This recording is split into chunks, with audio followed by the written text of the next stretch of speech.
समोर काळ्या जादूचे प्रकार सुरू केले। हे प्रकरण थेट पोलीस स्थानकात पोहोचलं। एकीकडे पोलिसांनी गुन्हा दाखल केलाय तर दुसरीकडे अनिसच्या वतीने गावाचं आता प्रबोधन सुरू आहे। धाराशिवच्या तांदुळवाडीत काळ्या जादूची दहशत। बचत गटाच्या पैशांचा वाद आणि जादूटोणा। पोलिसांनी उगारला कारवाईचा बडगा। सीसीटीव्हीत कैद झालेल्या या चित्रफितीमुळे त्या जादूटोण्याच्या थोतांडाचा पर्दाफाश झालाय। ही चित्रफीत जरा निरखून पहा। एक व्यक्ती घराच्या दारात काहीतरी वस्तू टाकताना चित्रफितीत दिसतेय। त्यामुळे धाराशिव मधल्या तांदुळवाडी गावात दहशत पसरलेली होती। या दहशतीला कारणीभूत ठरले होते गावातल्या बचत गटाचे पैसे। गावातल्या महिलांनी कुलस्वामिनी बचत गटात पैसे गुंतवले। हेच पैसे महिलांनी परत मागितल्यावर बचत गटाची सचिव सविता ढिकलेला राग अनावर झाला। याच रागातनं सविता ढिकलेनं गावातल्या महिलांना काळ्या जादूची भीती घालायला सुरुवात केली। इतकंच नाही तर जी बाई पैसे मागे तिच्या घरासमोर हळदी कुंकू, काळी बाहुली आणि लिंब फेकून दहशत पसरवल्याचा आरोप महिलांनी केलाय। हे प्रकरण जसं उघडकीस आलंय का तसं आम्ही तिच्या घरी जात आहोत सारखं, तर ती काय म्हणती माझ्या अंगात देवी आहे, देव आहे माझ्या अंगात, आणि मी माझ्याकडे जी पैसे मागायला येईन का ते तो रांगोळी घराची करीन असं बोलती सर।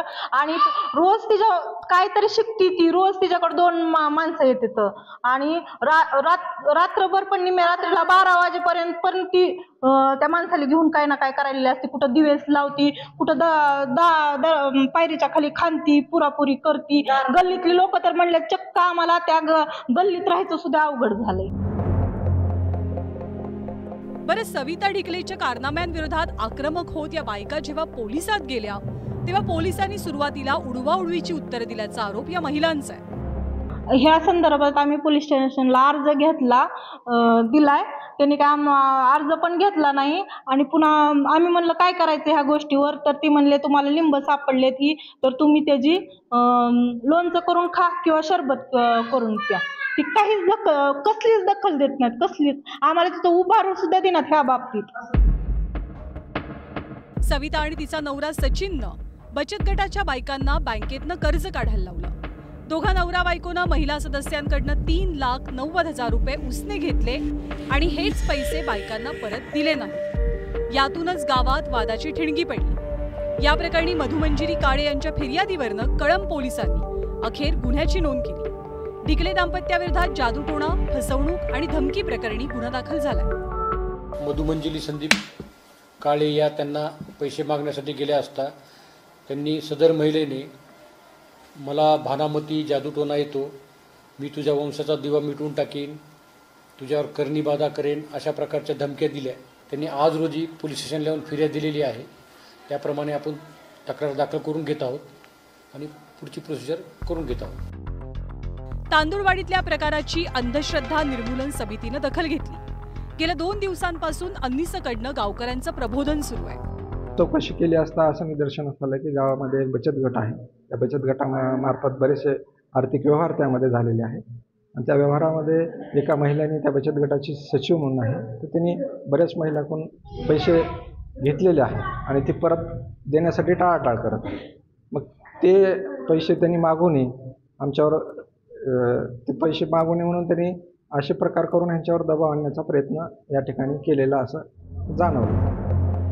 गावागावातल्या बचत गटांचा हेतू खरं तर महिला सक्षमीकरणाचा असतो, मात्र फसवणुकीच्या हेतूनं तांदुळवाडीत त्याला अंधश्रद्धेची कीड लागली। आता फक्त तांदुळवाडीच नाही तर उभ्या महाराष्ट्रातनं अंधश्रद्धेचं समूळ उच्चाटन होण्याची गरज आहे। बालाजी निरफळ, न्यूज 18 लोकमत, धाराशिव। आणि गेल्या काही दिवसांपासून राज्याच्या राजकारणात सुद्धा अशाच पद्धतीच्या जादूटोण्याची चर्चा सुरू आहे।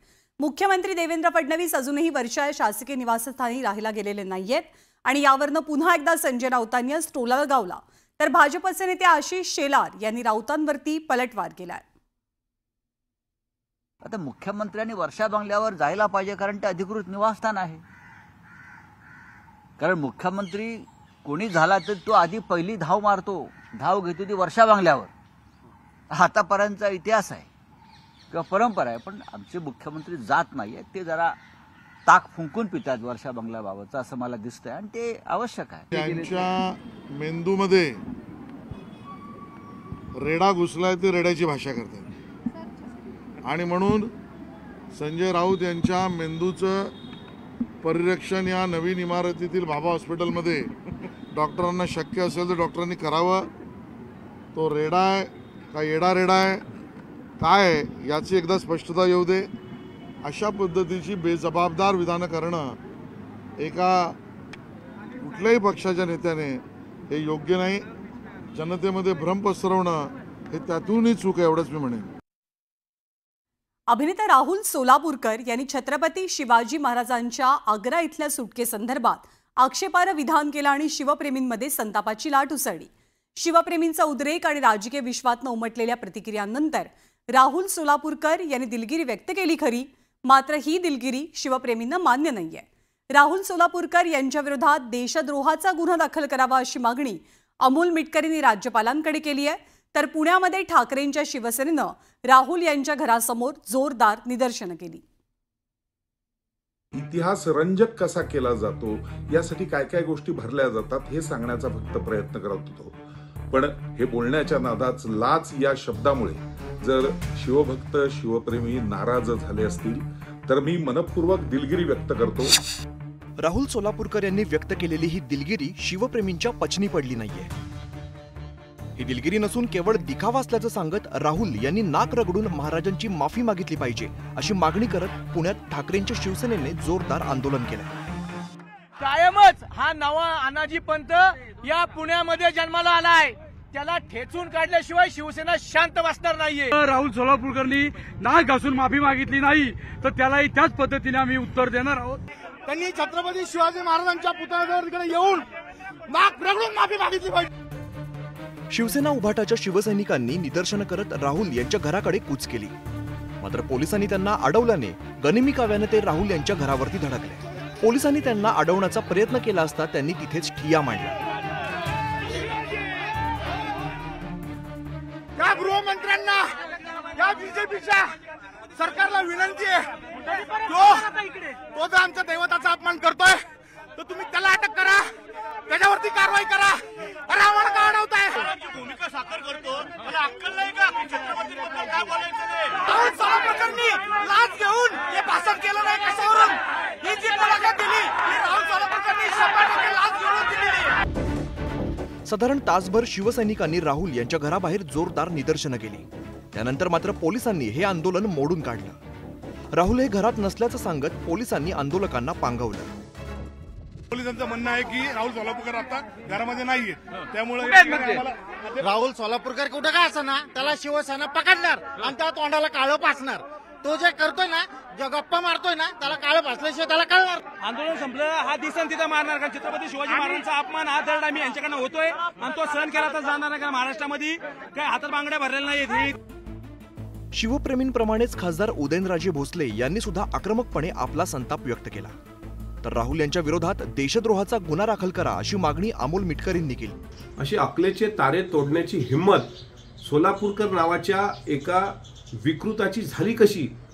महाराष्ट्र सरकारला, विशेषतः महाराष्ट्राचे मुख्यमंत्री देवेंद्र फडणवीसजी, महाराष्ट्राचे दोन्ही उपमुख्यमंत्री आदरणीय एकनाथराव शिंदेसाहेब, आदरणीय अजितदादा, त्याचप्रमाणे महाराष्ट्राचे सांस्कृतिक मंत्री आशिष शेलारजी, आपल्याला विनंती आहे की या